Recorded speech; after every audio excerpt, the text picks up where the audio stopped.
Hindi na muna ililipat ng kulungan si Pastor Apollo Kibuloy matapos na magbaba ng utos ang isa pang korte kung saan may kaso rin ang Kingdom of Jesus Christ founder. Pero sakaling matuloy man ang paglilipat kay Kibuloy, nakahanda na rin daw para dyan ang BJMP. Magbabalita, Simon Gualvez.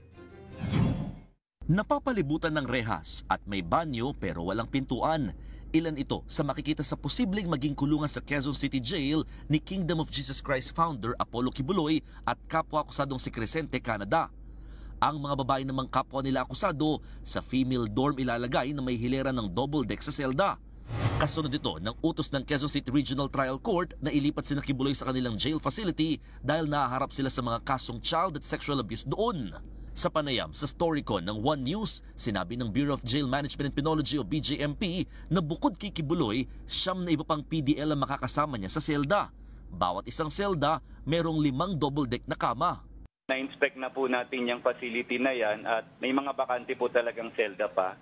So, ordinary yung PDL po talaga ito. Wala naman pong special cell.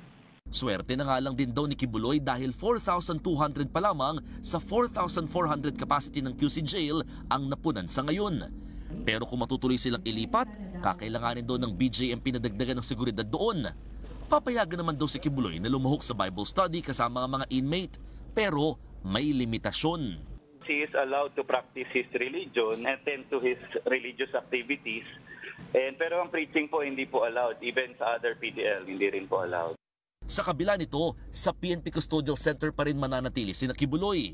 Ayon sa PNP, naglabas din kasi ng utos sa kanila ang Pasig RTC na i-retain o panatilihin sa kanilang kustodiya ng mga ito dahil non-bailable naman ang kaso nilang qualified human trafficking na nakasampa roon. We don't want to run the risk na ilipat po sila doon po sa QC po tapos mag-bail po sila at wala na pong control po doon yung PNP. We just have to really harmonize po itong mga court orders po na ito. Dahil nakakulong si Pastor Apollo Kibuloy, si dating Pangulong Rodrigo Duterte muna raw ang magiging tagapangasiwa ng lahat ng assets ng pastor. Sa ngayon, may freeze order ang Anti-Money Laundering Council sa bank accounts at ari-arian ni Kibuloy at ng KOJC.